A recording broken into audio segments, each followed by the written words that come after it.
all a very happy new year, and may it be one filled with peace, harmony, joy, fulfillment for all of humanity. So I do have a number of questions. Thank you, Jason, for passing them on to me.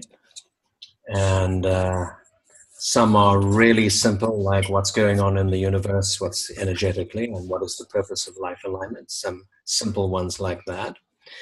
And others a little less simple. So maybe we'll start with, I've got a few simple questions around vortex. Is that all right with you? And as we do that, you may have more questions as we're talking. Please feel free to write a chat on the side. So is Stefano here? Not. But this could be applicable to anybody. But he says, I've got several old vortex cards that would really need to be re-laminated. Is it possible to do that with just any laminate? Do cards need any special attention to laminating temperature? So good question, because I think many people's cards that particularly are worn on the body or overused tend to break down a little bit, the lamination. They don't last forever. And yes, you can laminate them again. I energize the cards often before laminating in certain cases, and so the lamination, the temperature does not affect the potentization of the card. So you can use whatever, the card is always fine, no matter what it goes through. You can use anything to cover it. More and more we are going to what we call doming, which is a much more permanent situation. So some of you may need to go that way, particularly for the seed of life and resonance that we all use a lot. So that's for the spin cards. And let's deal with some of the vortex.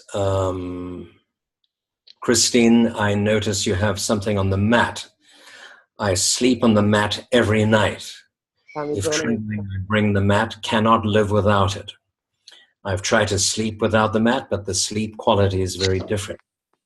So much deeper sleep. Also, I need less sleep. During the day, I bring the mat to the office and my clients get life alignment treatment on the mat. Lately, I've begun to feel uncomfortable bringing the mat home and putting it under the sheet in my bed. Should I clean the mat in some way? I put it out in the snow. That helped a bit. But what do you recommend? Very good point. I think everyone should put the mat out in the snow. But we'd have trouble here in South Africa. So it's a good question because it's just a matter of hygiene, really. I think if we're covering the mat with a sheet, or maybe if one perspires, use something more impervious, more plastic cover, like a bed sheet, a mattress cover. But generally, nothing really happens to the mat other than that. So it could be that you wash the mat, you clean it with a damp cloth if you feel that you've overused it with sleeping. So that's fine. The material is car seat material, which can be sprayed and washed if necessary, but not to get too wet because it could affect the cards. Does that answer your question? I'm pleased to hear that you're having such success with sleeping and with your clients. Is that all right, Christine? Any other question? Yeah, do you hear me? Yeah. Yeah, I was also wondering, about the energy, because I feel there are often very serious problems, being solved or being worked with at the mat, and I feel maybe I take my client's energy home in the mat. Right. So you're talking of that sort of cleansing. Okay, cleansing the mat energetically. the wonderful thing about the cards is that they do not absorb energy.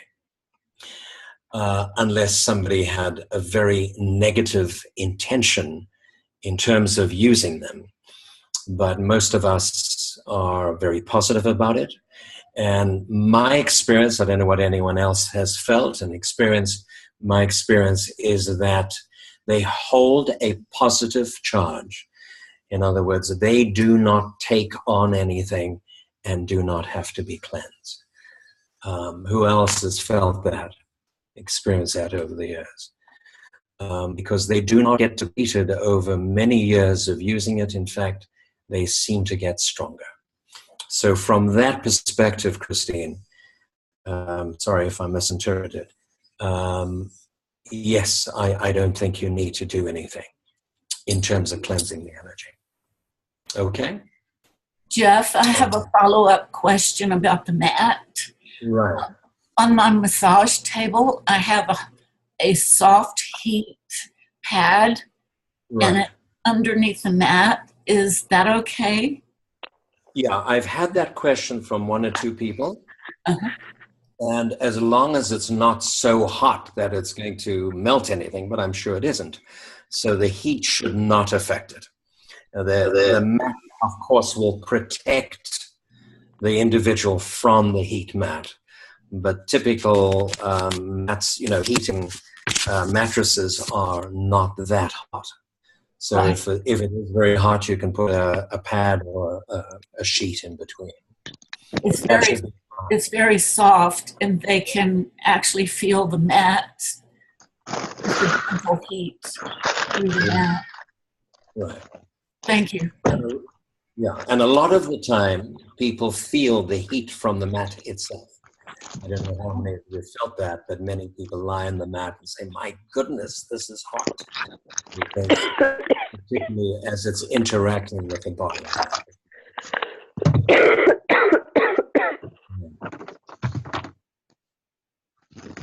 Laura, I saw you somewhere. There we go. Are you there? I see your picture, but not you. So, question about the activators and the ones. They have a number of frequencies. As we know, each activator has 12 different frequencies. And when you put them all together, there are 36. And the wand has 36 frequencies. So the question is, are those frequencies set, or do they adapt to the situation? I mean, each organ, tissue, gland, etc., have their own frequency. What is the frequency of pain? And are there more than 36? How exactly does it work?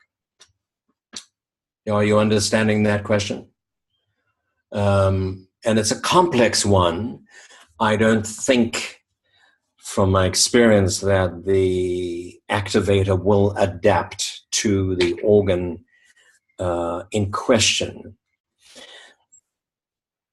Why we identify a priority body point, and it's sometimes useful to do that even when you're using the activators, even if you're putting a Merkaba around somebody. When you identify a priority point and maybe another point or other body points in a complex, we set the intention for that frequency.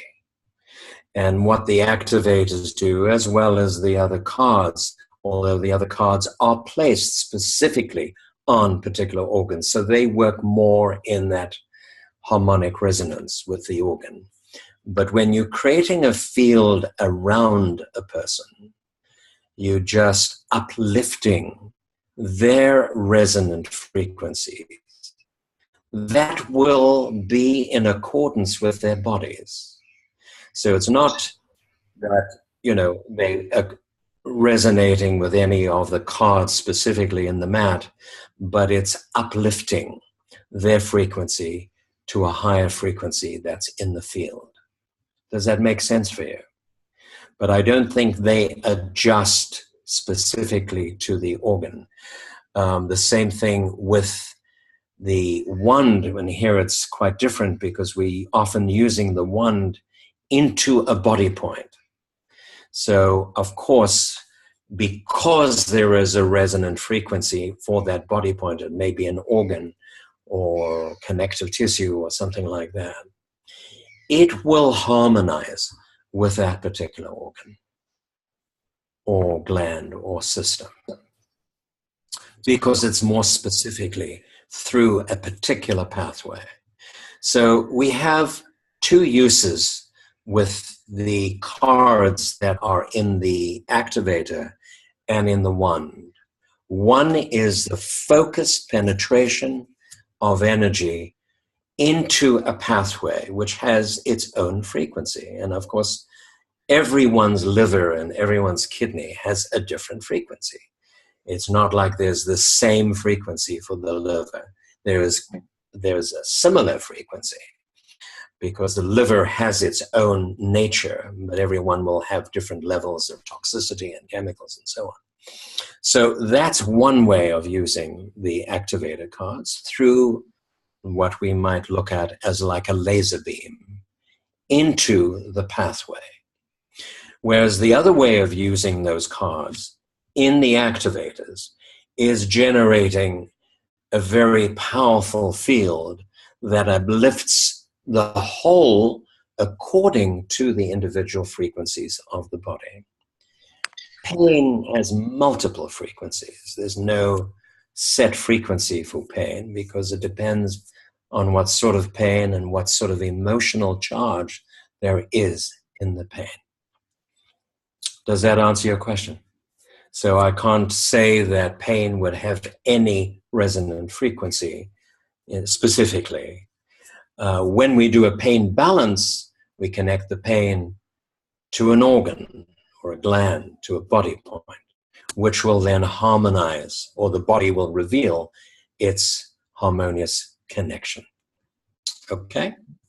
So the activators simply uplift the field so that the person can begin to adapt and resonate and become familiar with that field, and they can function in that way, which of course is at a higher level than the three-dimensional field that we live in. Mm-hmm. Okay?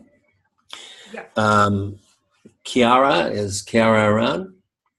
During Module 4 in Turin, you briefly spoke about some experiments with the vortex cards. Are you still doing them? Is it possible to have some more information about the experiments and follow their progress, or have some material about them? And I think that's probably talking about the vision and hearing cards. And so I'll read you what Christine wrote about, comments about the seeing and hearing cards. Are you all familiar with that? We've spoken about it before, but they haven't been in general circulation. We've had them in specific workshops. So, Christine, you there still? Where are you? Okay. So my glasses have been, the seeing cards, the vision cards. My glasses have been bad for at least 2 years. I did not see properly, even with my glasses on.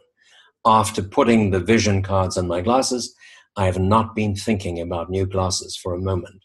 I also see better without glasses.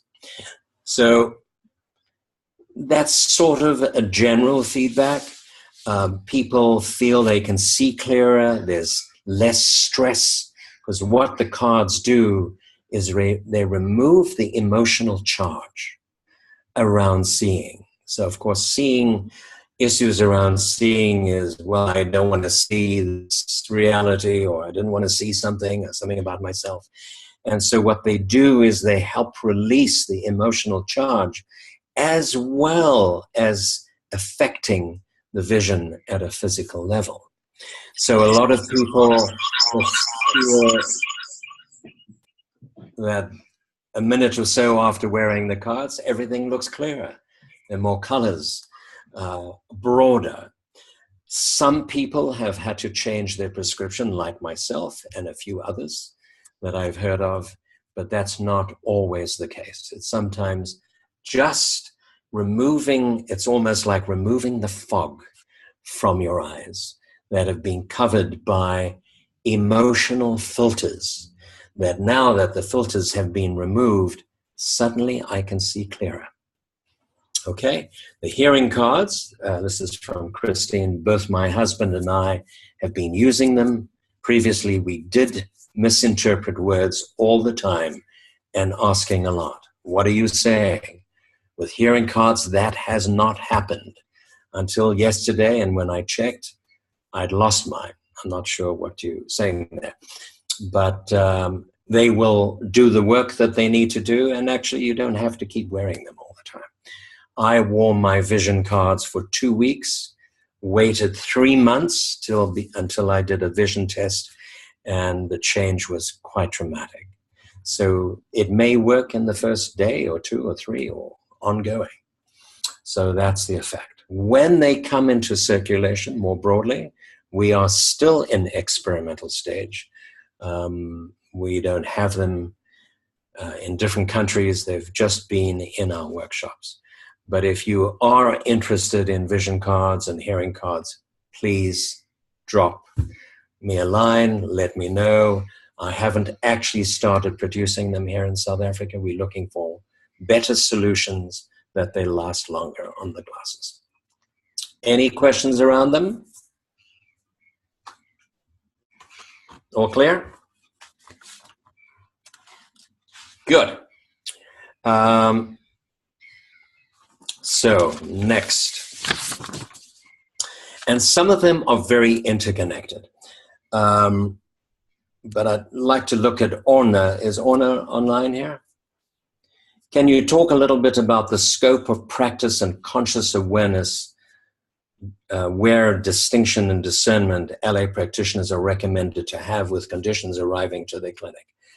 I am saying conscious and aware as opposed to, as well as in addition to the modalities list that might or might not point out at some stage. For example, treating trauma. Is LA relevant? In what way? Is an LA training enough for treating trauma? Or it can be of support to another specific professional practice that specializes more in trauma? Is there a recommended way of action we can take? Such as how far and how deep we are professionally trained to go in LA with a human mental situation. What does LA do? What does LA not do? Clarification for practitioners and for clients. How do we keep a humble awareness in that sense as practitioners? That's a big question and not easily answered and very difficult to generalize. I'm sure we've all had the experience that even using emotional release from body spin is very powerful when working with trauma. Have you had that? Put your hand up if you have.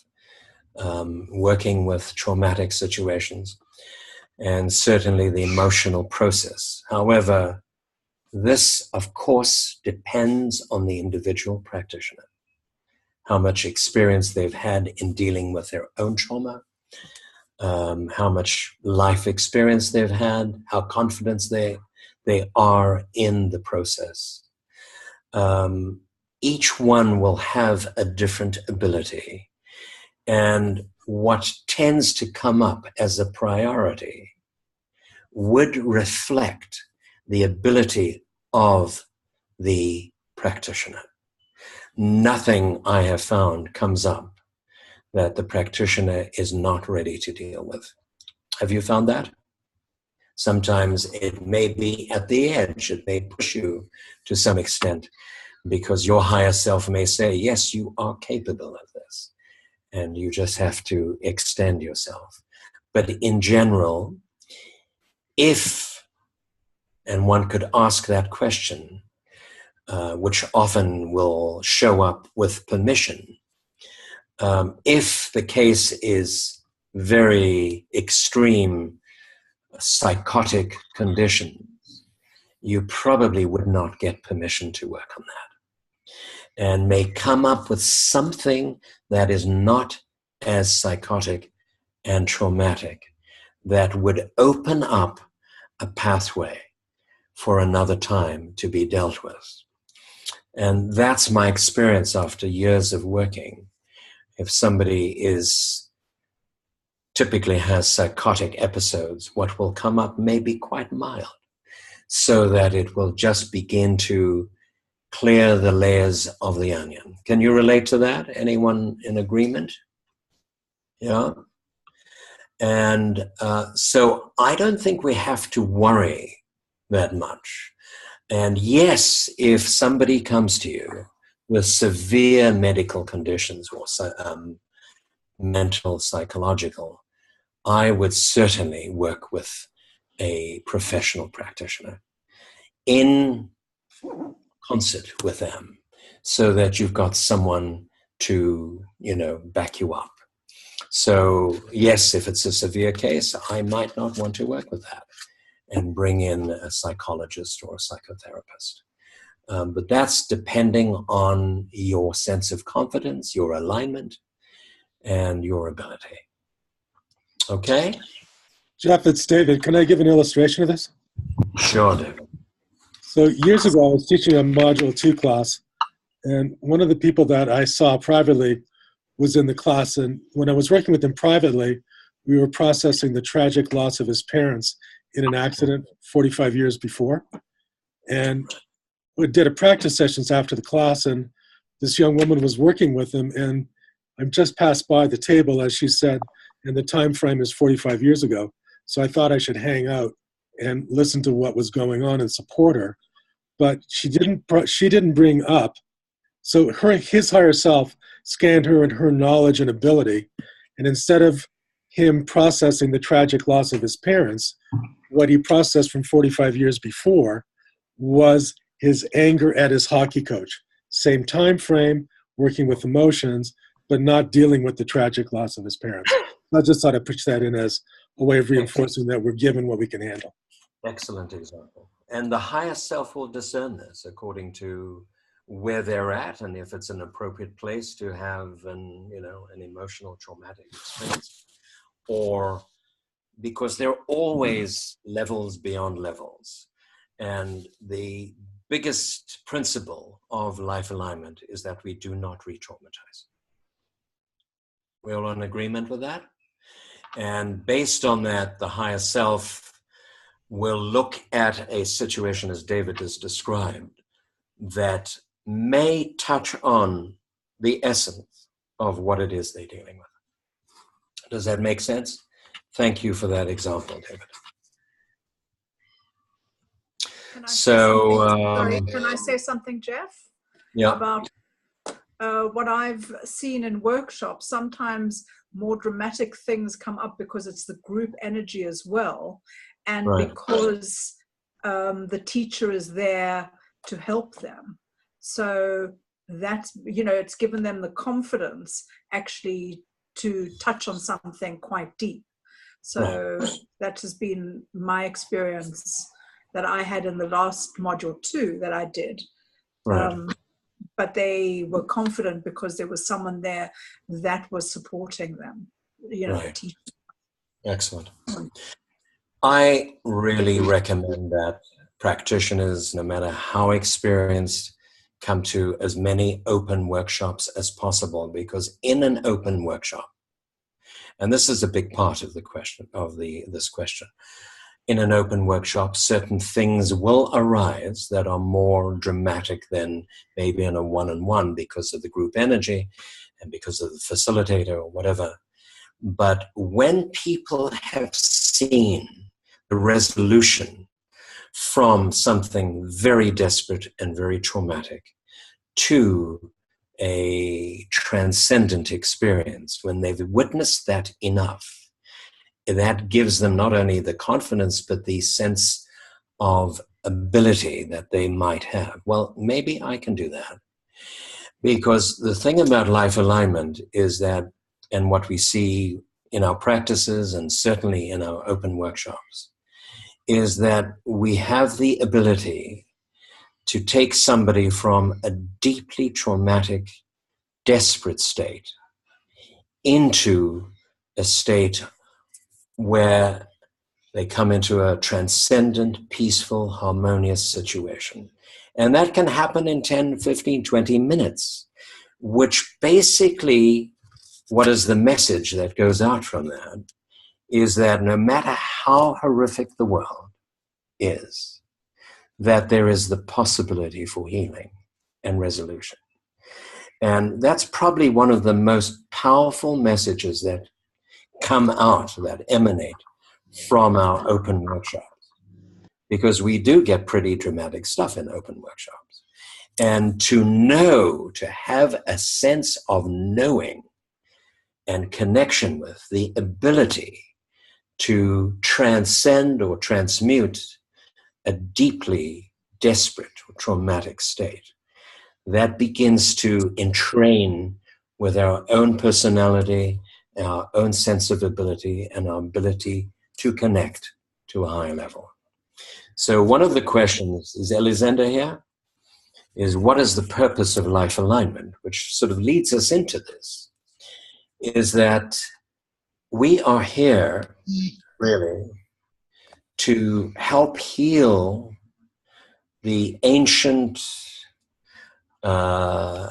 karmic patterns of humanity that bring us to a state of real desperation, to bring light into those situations, both individually, group, globally, and help people transcend that level of chaos so that they can come into the presence of grace, salvation, you may say. It sounds a little religious, but it's so that they know they have the resources and the tools to be able to deal with everything. And we are dealing with a lot of stuff right now. And believe me, this is just the beginning.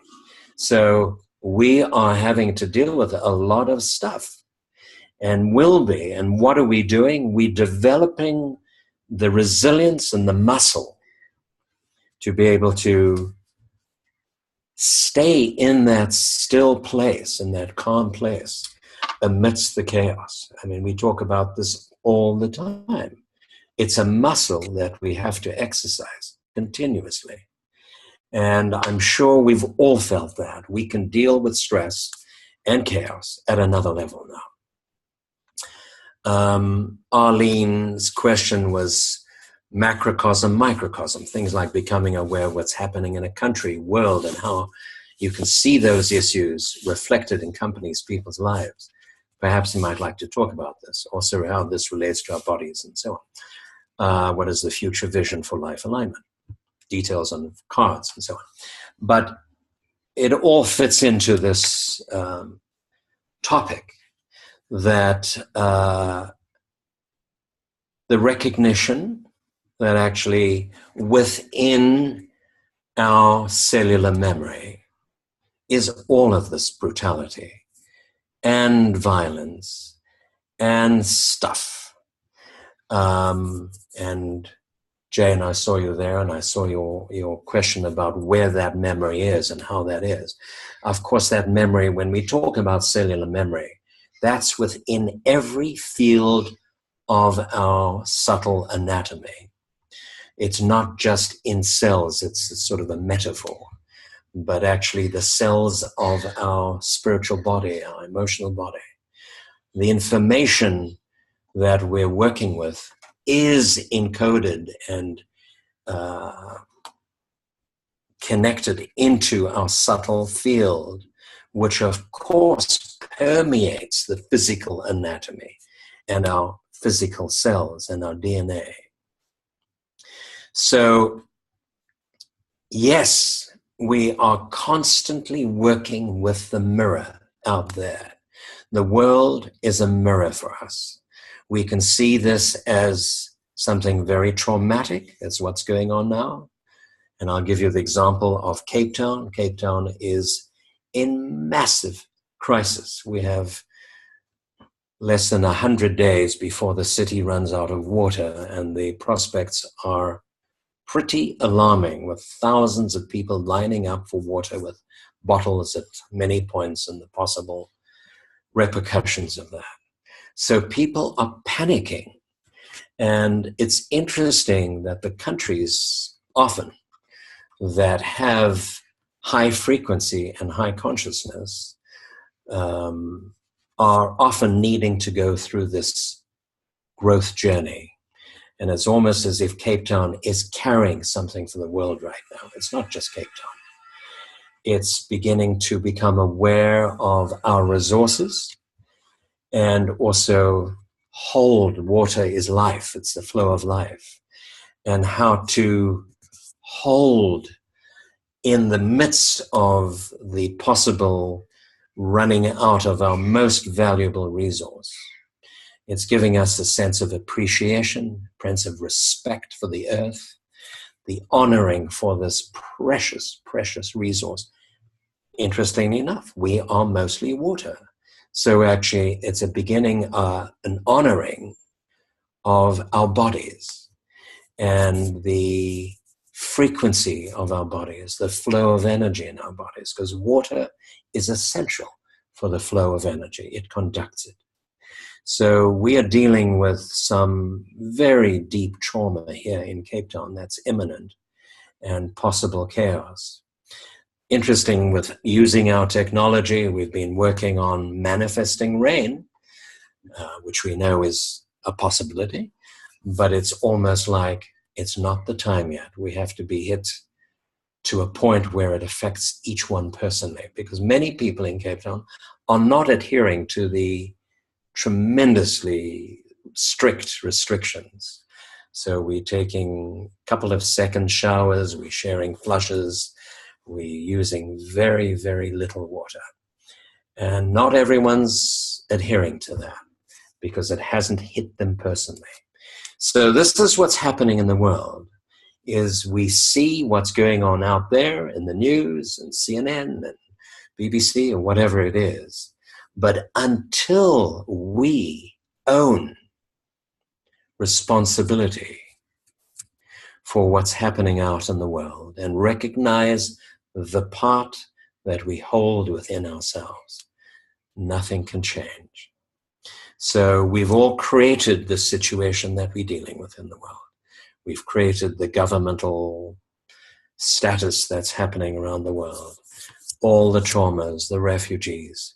We've created all that. And so our work is so focused. What Life Alignment is all about is not pointing fingers, not going into reaction, but staying in that very solid, resilient place so that we can be a point of light into this darkness, into the stress. I'm interested to see what happens in April. It's exactly the time I'm leaving, but it's going to hit many, many, many people. And not only Cape Town, the whole region. This weekend, Philippa, who wrote our books, she's arriving in South Africa on Friday. We're doing a 2-day workshop with her, doing a book launch.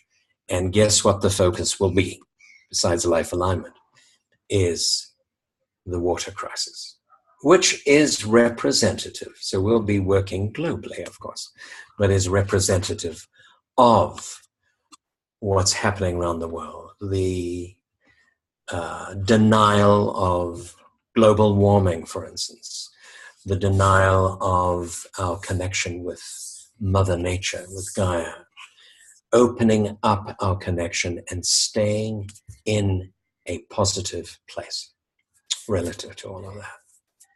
Any thoughts? So be with us on the weekend. I'm sure it'll be a very powerful process. Tanya and Jason have been organizing. We're going to do 3 cities, and in South Africa, Cape Town, Durban, Johannesburg, and Philippa will be traveling around with us. So any other questions in the meantime? Can I ask a So question? I know Sorry. from Aurora. Oh, can I ask a question just of what we were talking about earlier, about, dealing with trauma? Sometimes a person is very identified with their trauma, So in David's case, the person chose to work with something else. But I've worked with a person who, it didn't matter what words came up or what year came up, they always went back to the same trauma and did not want to let it go. How does one deal? How do you deal with that? No matter what comes up, there was never a light at the end of their tunnel. How do you deal with that? You ask for help and check what another question may be that's not specifically tied into that time frame. Yes, we know that some people are so attached to their trauma, no matter what therapist they'll go to, they'll spend half their time, most of their time, speaking about that because they are attached. What I find is that the questions during balancing, that the higher self is so ingenious at finding something that will divert their mind and attention. So you have to take them out of that, say, we're going to leave that for a while. Let's see what comes up. Could be a connection with their dog. Could be who knows what, with the earth. Or bringing a particular frequency in. That it's a very important question, this, Cherry, because I think, in my experience, that the questions during balancing are often designed to divert the mind away from the attachment or from the trauma, to find a pathway that is beyond the mind. It's not always possible. I can't say there's a solution for every situation, but that's what I find. Some ridiculous question they find ridiculous that will throw them off base for a while and take them away from their mental attachment and obsession. But I don't know if that would have helped. All right.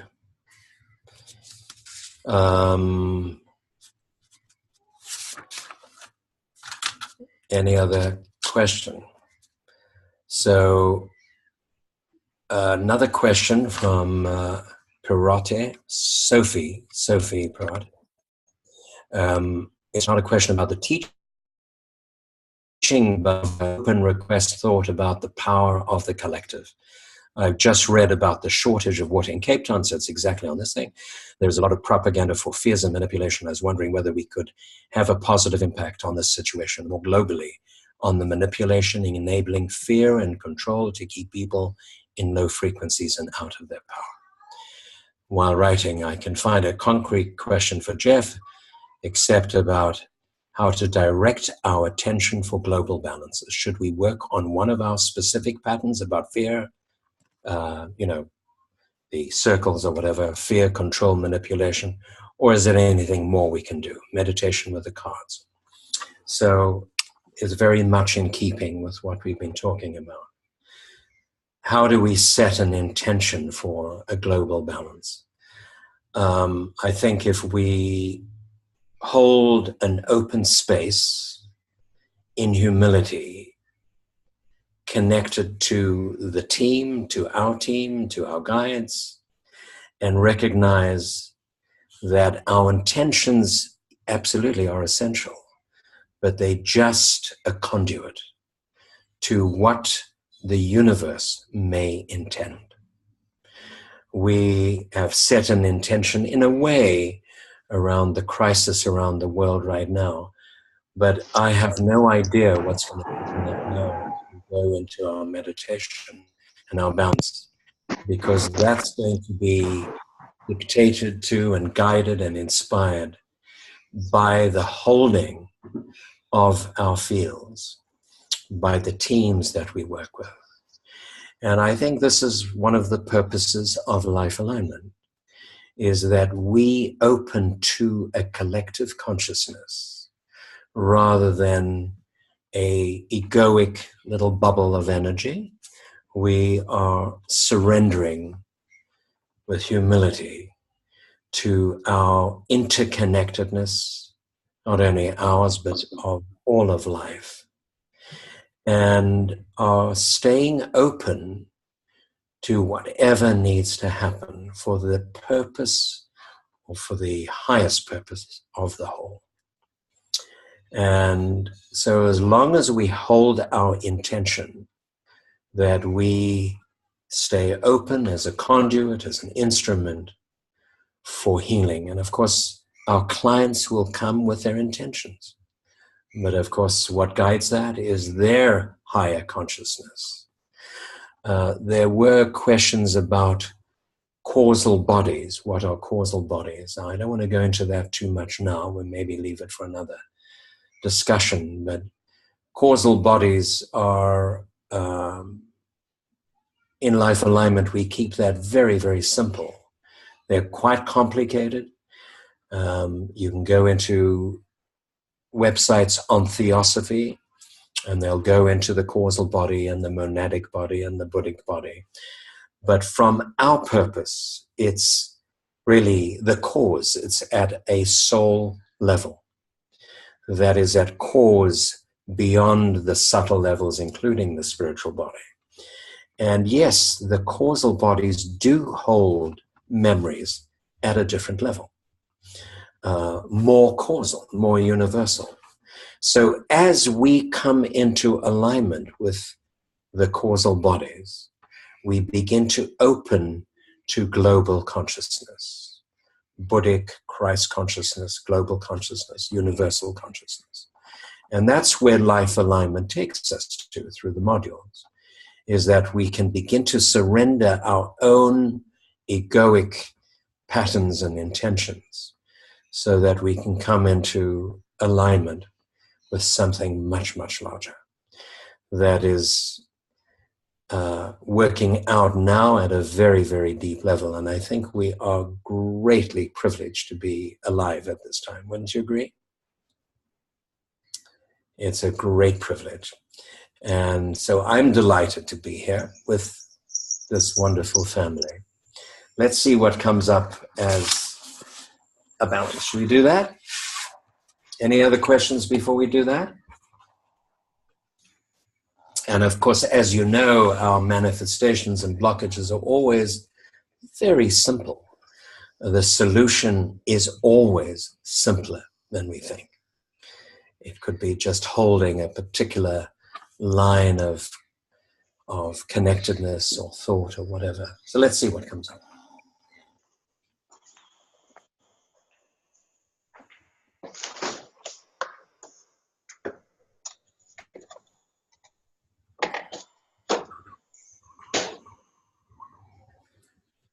So the word courage is coming up,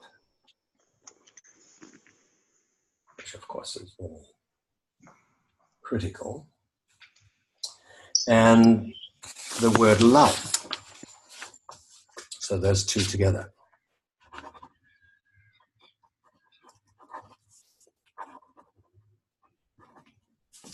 Any thoughts? What they may mean, why they're coming up for us, particularly relative to what we have been talking about.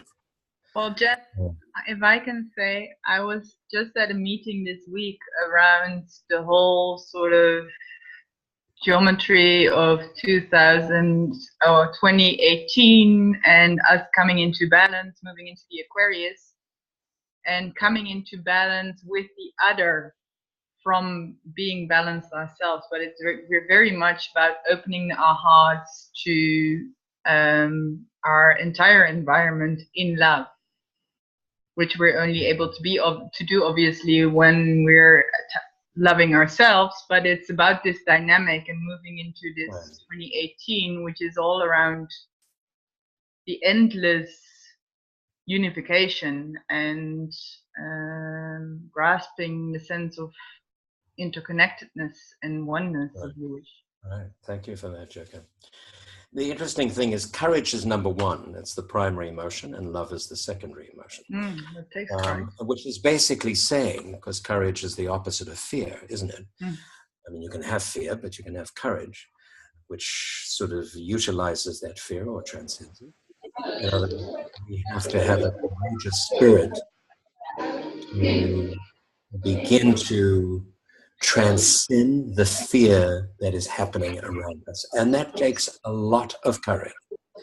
Courage into ourselves.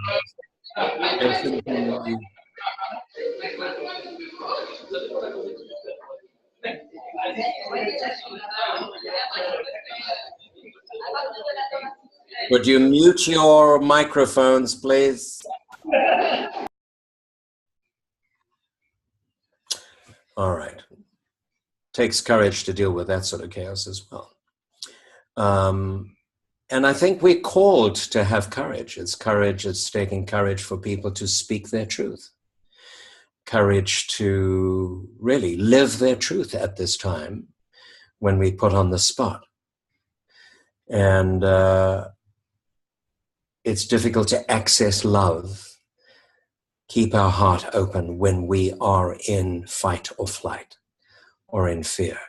So courage opens up the pathway of the heart so that we can truly love those that we are having to have courage for.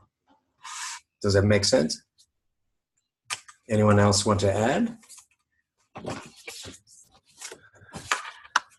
Let's see what coming up as a blockage.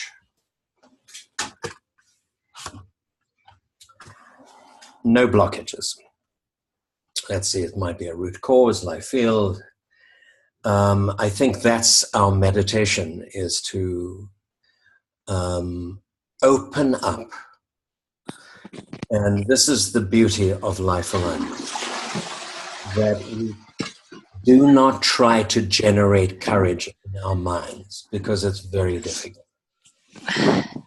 What's coming up here is the opening to courage that is present in the field. And I would invite you, and that's what's coming from the team that's working with us, I would invite you to open a space of fearlessness, of calm, of peacefulness, to receive courage that is infused with love. And it might be a good idea to think about, while we're doing this, at some point, the very difficult situations we're dealing with in the world, because it's very easy to feel courage and love in a meditative situation, but bringing it back into the world is the challenge. And that's what takes courage. You can be in a meditation for half an hour, it feels great, and you walk in the street and you lose it in 2 minutes. So let's bring the tremendous breadth and depth of the situation that we're dealing with, the crises that we're in, into the picture at some point, not initially. Create space at the beginning. And at some point, test yourselves. Test this energy to see how resilient and how true it is for us. So I would suggest we now just stay open to the feel that is around us. Who's already feeling the energy, the field? Anybody? Put your hands up, fingers, whatever. So let's go into that.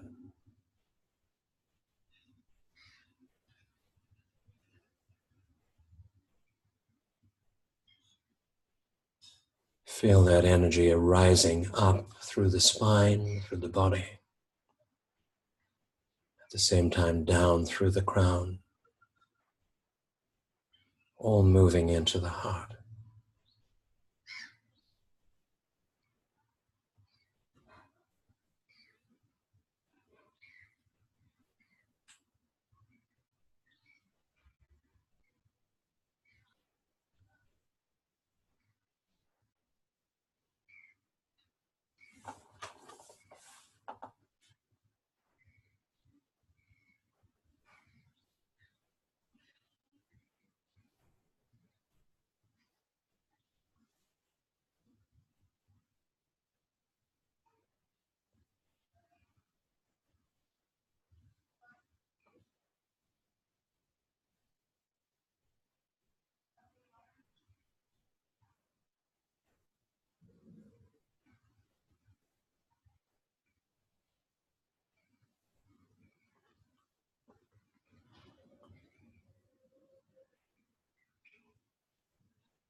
Let us welcome the immense support and love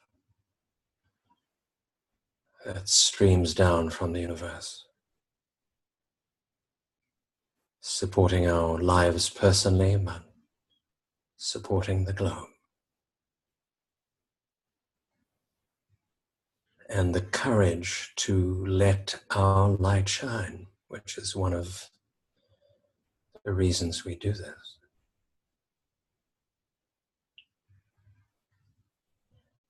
And the courage to recognize our true power.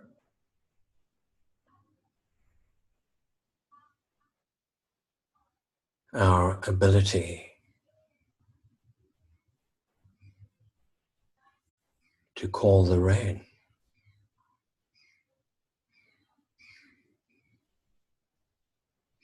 To call peace, to call love.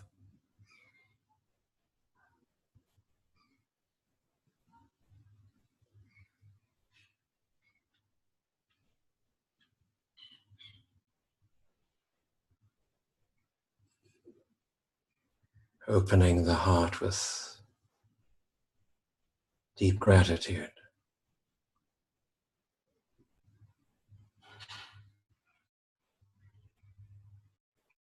for the provision of absolutely everything we need.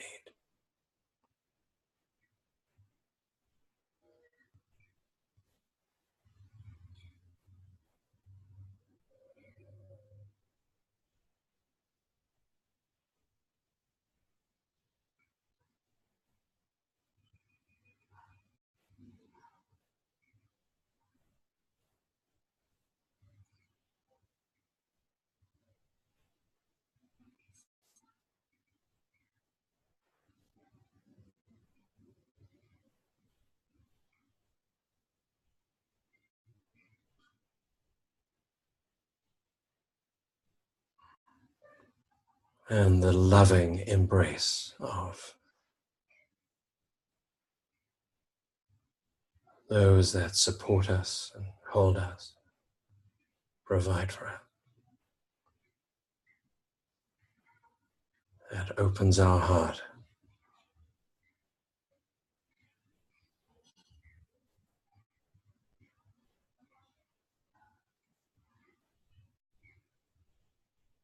in recognition of the magnificence that we all are, and the love for that. That takes courage.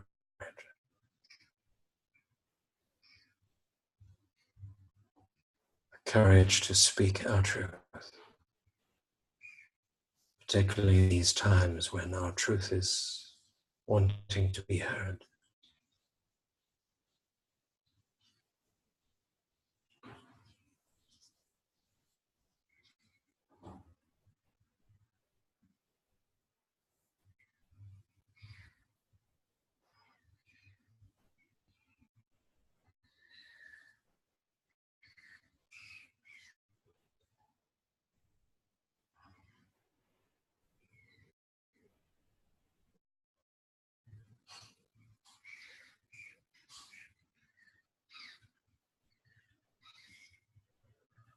And through that open heart and the pathway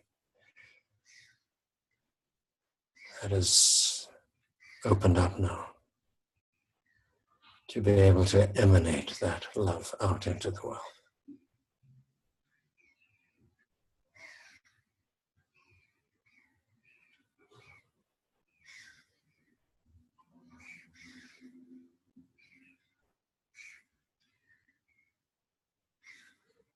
So that the negativity, the collective trauma that is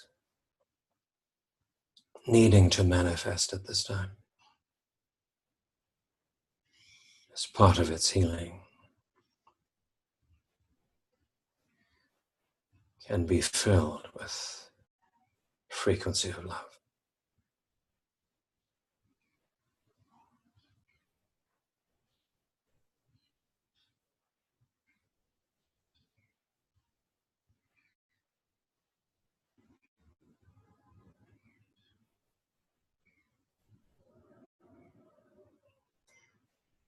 So whenever you feel ready, if you haven't done it already, if you choose to, bring some of the situations that we're dealing with globally into our consciousness. First of all, sense out how it looks from this perspective. And if we can hold our connection with love, with courage, as we bring those situations into consciousness.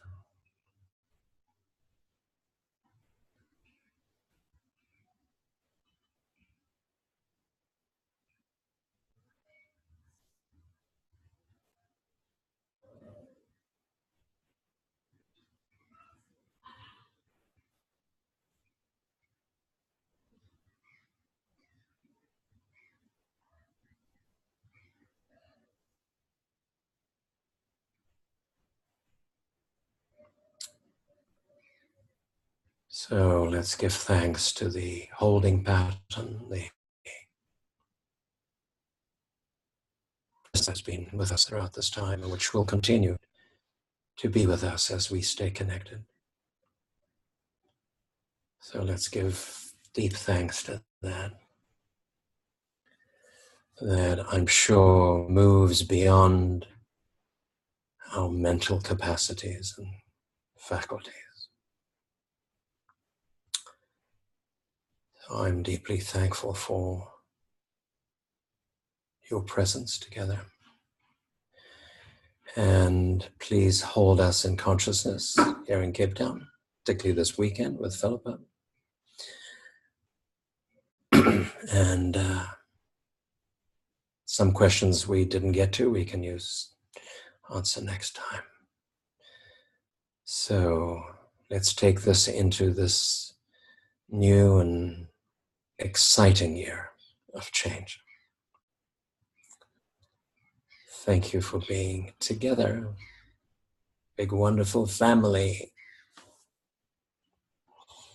Namaste, and have a nice day. Lots of love. Thank you, Jeff. Thank you. Thanks, Jeff. Thanks, Jeff. Thank you, Jeff. Thank you, Jeff. Thank you for being here. Thank you, Jeff. Thank you. Thank you very much. Thank you, Jeff. Bye, all. Thank you. Thank you, Jeff. Thank you, Jeff. Jeff. Bye, everybody. Bye. Bye. Thank you. Always great seeing you all. Bye, everyone. Thank you. Thank you very much. Toda raba. Bye. Bye, everyone. Bye, everyone. You all. Lots of love. Bye, guys. Bye. Bye-bye. Thank you. Bye.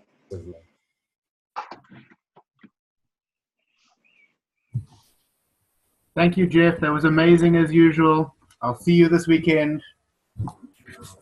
Bye, Jason. Thank you for organizing. Thanks so much. Thank you, Renee. Thank you.